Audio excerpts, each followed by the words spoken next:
नमस्कार मित्रांनो, स्वागत आहे तुम्हा सर्वांचंच आपल्या आजच्या या व्हिडिओमध्ये. आपल्या या व्हिडिओमध्ये आपण जाणून घेणार आहोत लग्नानंतर होईलच प्रेम या मालिकेच्या पुढील काही येणाऱ्या भागांचे लेटेस्ट त्याचबरोबर इंटरेस्टिंग अपडेट. त्यामुळे पटापट व्हिडिओला लाईक करा, तसेच चॅनलला सबस्क्राईब करून बेल आयकॉन आठवणीने प्रेस करा, जेणेकरून तुम्हाला पुढच्या प्रत्येक व्हिडिओचं नोटिफिकेशन मिळत जाईल आणि सर्व व्हिडिओंचा आनंद हा अगदी उत्तम पद्धतीने घेता येईल. चला तर मग मित्रांनो, अजिबात वेळ वाया न घालवता सुरुवात करूया आपल्या आजच्या या इंटरेस्टिंग व्हिडिओला. तर आतापर्यंत आपण असं पाहिलं होतं की पार्थ हा काव्याला इन्स्टिट्यूटला तर सोडतो, पण काव्याशी एकही शब्द न बोलता, तिचं बायही न एक्सेप्ट करता तिकडनं निघून जातो. आता अनिशाने काव्याला विचारलेलं असतं की काव्या, तुझा नेक्स्ट प्लॅन काय आहे? त्यावर काव्या म्हणालेली असते की आत्तापुरतं एवढाच आहे की जर मला पार्थने ड्रॉप केलंय तर पिकअपसुद्धा तेच करणार, मी पार्थ बरोबरच आज घरी जाणार.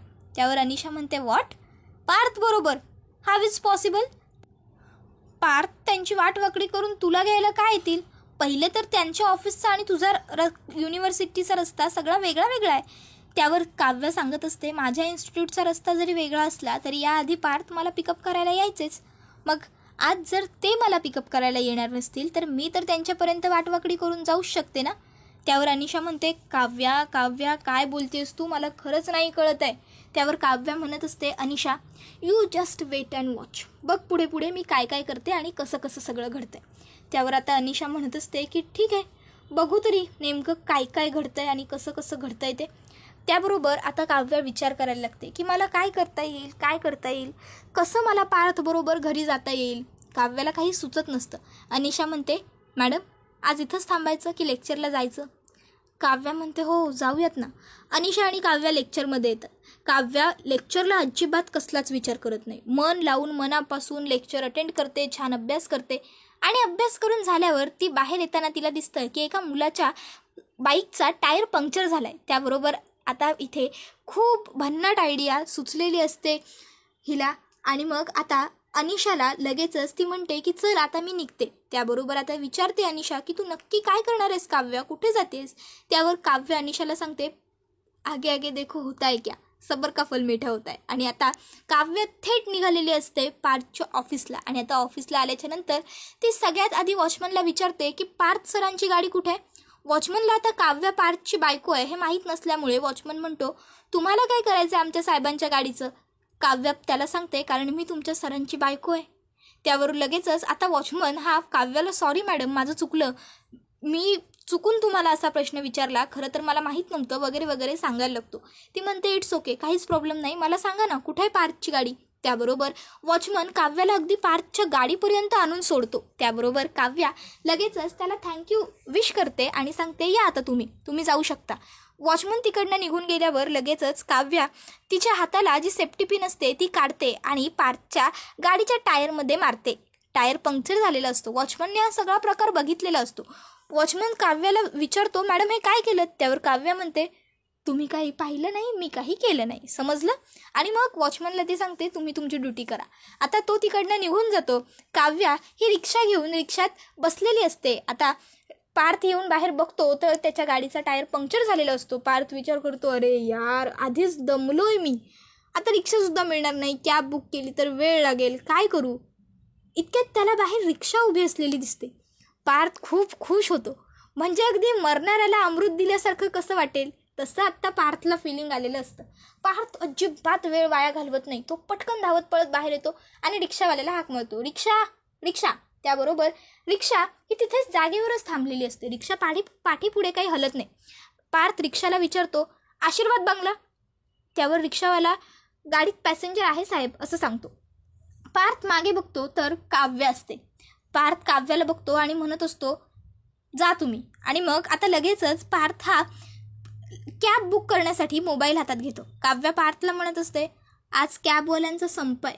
त्यावर पार्थला आठवतं की त्याने सुद्धा काव्याला एकदा असंच सांगितलं होतं, आज कॅबवाल्यांचा संप आहे. पार्थ म्हणतो, मी बसने जाईन. त्यावर काव्या सांगते, बस तुम्हाला मिळणार नाही, बसची वेळ निघून गेली. त्यावर पार्थ म्हणतो, काय? त्यावर काव्या सांगते, हो मला माहिती आहे, मी नेहमी करते ना बसनं ट्रॅव्हल.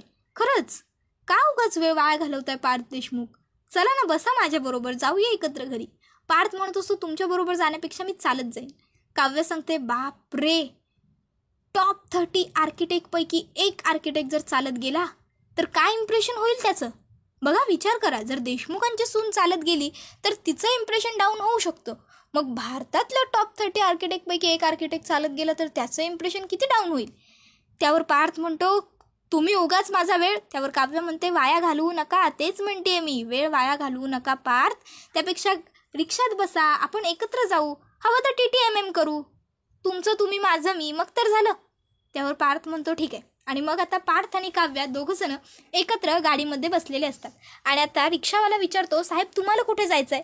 त्यावर काव्या रिक्षावाल्याला सांगते, आमची दोघांचीही डेस्टिनी एकच आहे. त्यावर पार्थ म्हणतो, फक्त घरापुरती. आणि मग आता ते दोघंही आशीर्वाद बंगल्यावर जायला निघालेले असतात. तर दुसरीकडे आता जीवा हा नंदिनीला म्हणत असतो, मी तुला संध्याकाळी घ्यायला. त्यावर नंदिनी म्हणते, तेच सांगत होते, तुम्ही मला संध्याकाळी घ्यायला येण्याची काहीसुद्धा गरज नाही आहे. मी येईन माझी रिक्षा करून, त्यामुळे तुम्ही नाही आलात तरीही चालेल. आणि मग ती निघून जाते. आता इथे जीवाला तर नंदिनीला घ्यायला यायचं असतं, पण मग काहीतरी जुगाड केला पाहिजे. पण मग आता काय. मग जीवाला आठवतं की आपल्या बायकोला कशाने घरी जायचं आहे, रिक्षा. मग आता जीवाने आयडिया लावलेली असते आणि तो एका रिक्षावाल्याकडनं त्याची रिक्षा काही काळासाठी भाड्याने घेतो. आणि त्या रिक्षामध्ये स्वतः रिक्षा ड्रायव्हर म्हणून बसतो आणि बरोबर आनंद निवासाच्या आवाराच्या आसपासच फिरत असतो. एक रिक्षावाल्यासाठी मुलगी येते आणि त्याला म्हणते, दादा जरा मला सोडाल का हो. त्याबरोबर तो सांगत असतो की नाही नाही, माझं भाडं फिक्स आहे. त्याबरोबर जीवा म्हणत असतो, माझं भाडं फिक्स आहे. तर ती बाई म्हणते, मग रिक्षा घेऊन इथे उभे कशाला. आता ती बाई असं म्हणून पुढे निघून जाते. जीवा मात्र बघतच राहतो. जीवा विचार करतो, यार कशी लोक असतात, कशी उद्धट बोलतात. इतक्यात त्या ठिकाणी नंदिनी आलेली असते. नंदिनी रिक्षा बघते आणि खूप खुश होते. रिक्षात येऊन बसते आणि लगेचच आशीर्वाद बंगला असं सांगते. त्याबरोबर लगेच रिक्षा ड्रायव्हर गाडीचा स्टार्टर मारतो आणि रिक्षा सुरू करतो. आता रिक्षा सुरू झाल्यावर ती म्हणत असते, देवासारखे आलात. त्यावर जीवा म्हणतो, देवासारखा नाही, जीवा आलोय. त्यावर नंदिनी म्हणते, जीवा. जीवाचा हा अवतार बघून नंदिनीला सुद्धा आश्चर्य वाटलेलं असतं की अरे काय, म्हणजे काहीही करतात जीवा, असं तिला वाटत असतं. तर दुसरीकडे आता पार्थ हा काव्याला घरी आल्यावर म्हणत असतो, काव्या जर तुम्ही हे सगळं मुद्दामून केलं असेल ना तर तुम्ही खूप चुकीचं वागलाय. आज माझी महत्त्वाची मीटिंग होती, माझं डोकं ऑलरेडी खूप गरम होतं, हेक्टिक होता आजचा दिवस, त्यात तुम्ही हा सगळा पराक्रम करून ठेवला.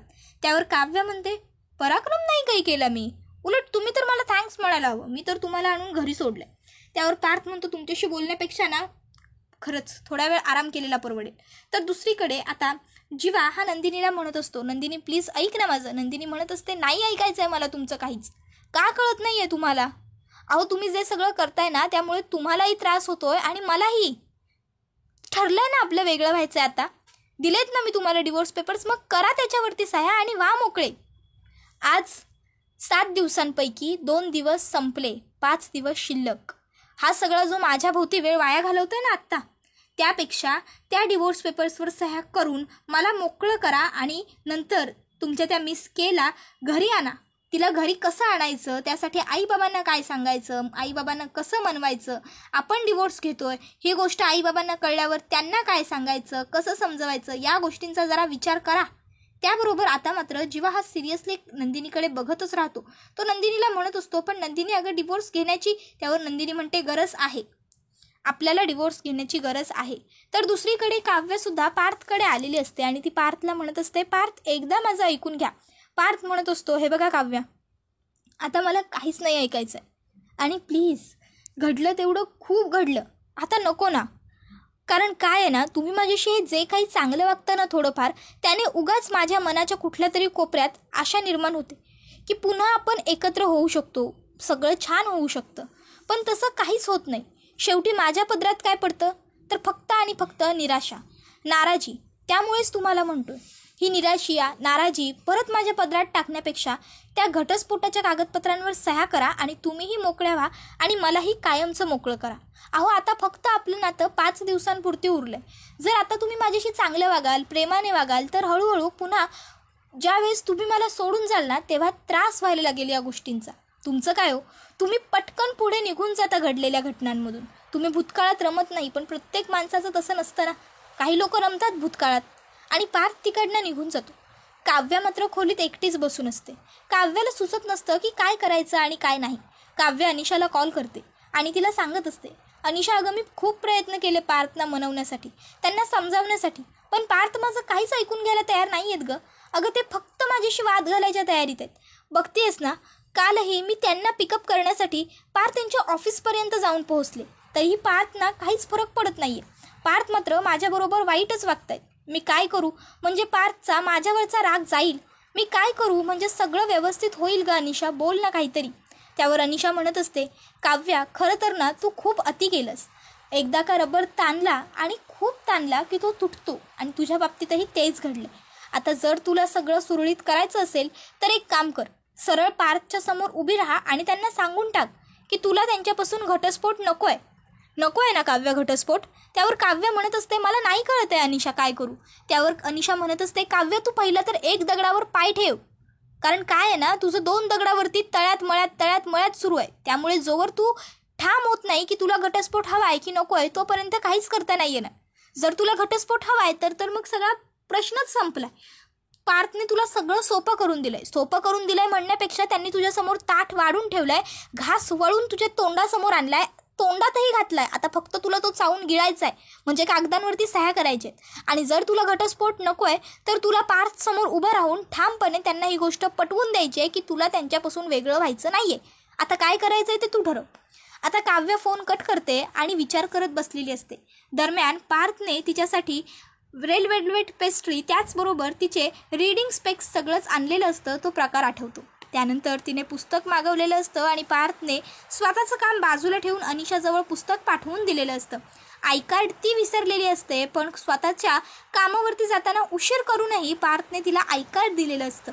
त्याचनंतर पार्थ तिला म्हणालेला असतो की नाही, ऑफिसमध्ये मला कोणी प्रश्न विचारत नाही, कारण ऑफिसमध्ये बॉस मीच आहे.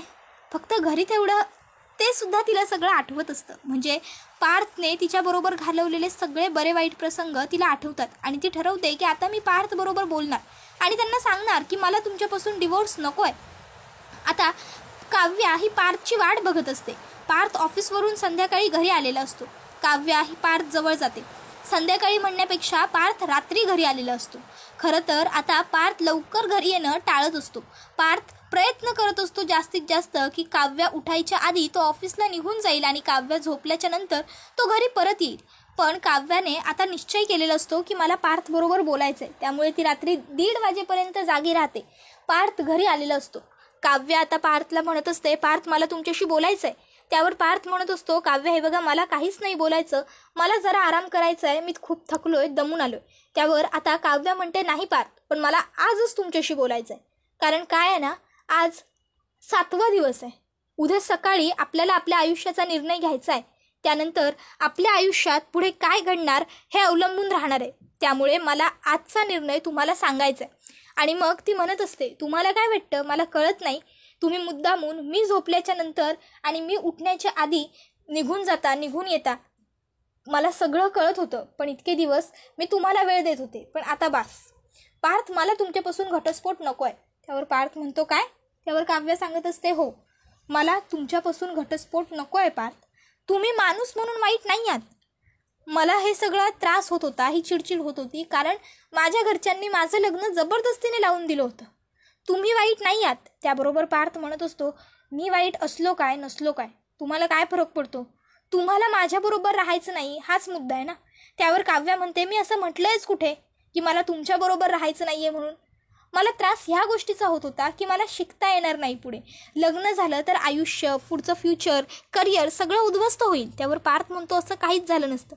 पण तुम्ही, त्याबरोबर काव्य म्हणत असते, पार्थ प्लीज मध्ये बोलू नका, माझं बोलणं पूर्ण होऊ द्या, त्यानंतर तुम्हाला तुमचं मत मांडायची संधी मिळेल, मग तुम्ही बोला. त्याबरोबर पार्थ म्हणत असतो, बोला. त्यावर काव्या पार्थ समोर हात जोडते आणि पार्थला सांगत असते, आत्तापर्यंत माझ्या हातून ज्या काही चुका झाल्या, मी जे काही वागले, त्या सगळ्यासाठी I am really very very sorry. माझं चुकलं, मला गोष्टी कळत नव्हत्या, पण आता मला सगळं कळतंय आणि मला क्लिअरसुद्धा झाल्यात गोष्टी. त्यामुळे प्लीज पार्थ, नका डिवोर्स देऊ मला. तुम्हीच नेहमी म्हणता ना, आपण घटस्फोट घेतला तर घरातल्या सगळ्यांचं काय होईल, घरातल्या सगळ्यांना खूप मोठा धक्का बसेल, तुमचे आई बाबा, माझे आई बाबा, मग आज करा ना त्या सगळ्यांचा विचार पार्थ प्लीज. पार्थ तिकडनं निघून चाललेला असतो. काव्या त्याचा हात पकडते आणि त्याला हक करते आणि म्हणत असते, पार्थ प्लीज मला समजून घ्या.